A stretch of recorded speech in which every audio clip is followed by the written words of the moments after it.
Hello.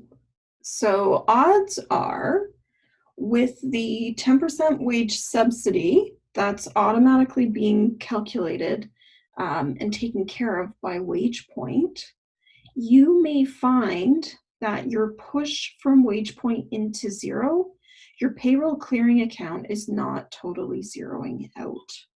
And we can see here that this does not total that. And the difference actually relates to, if we're looking at our payroll invoices in Wagepoint, the applied subsidy, $323.78. To make our payroll clearing account match and zero out is actually declare that income that we've received from the government, because that's what it truly is. Us not having to pay that money is essentially them giving us that money. So the way that we're going to end up reconciling everything and making sure that our year end is correct when it goes out to the government is to create a new invoice. Now we've got our payroll clearing account set up so that we can make payments to it. So that's why this is going to work. So the money is actually being earned by the Receiver General. And the date of the transaction that we're doing was June the 10th. And I'm just going to put here wage subsidy 10% just as a reference so I know why we've got this income. Now I've already set up an item here. You could set up a new item. We're going to put the description as wage subsidy 10% so that it's clear. We're going to remind ourselves of our unit price of $323.78. $323.78. And we've set up in our chart of accounts an income code for that wage subsidy to be separated out for the accountant at year end. And if you are an HST filer, you want to make sure that you don't have any taxes going on this. This client doesn't have taxation.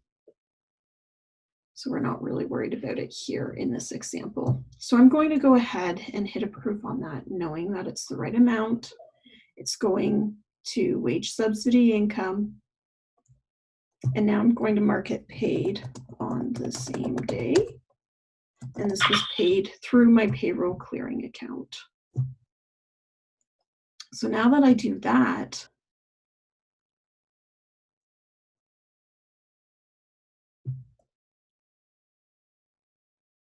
so when I go back to here, you can now see that my debits equal my credits.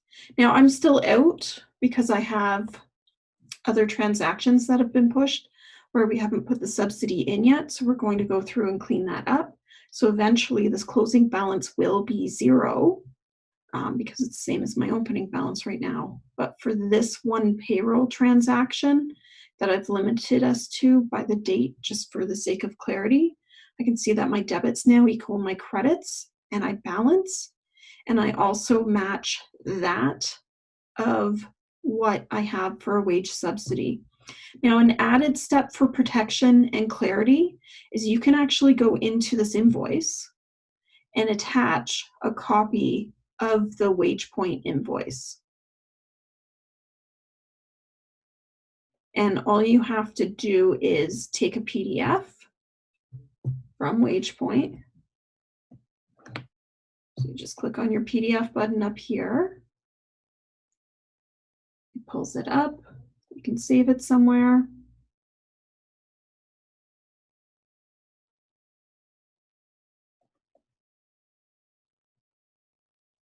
Let's just throw it on my desktop for a minute here.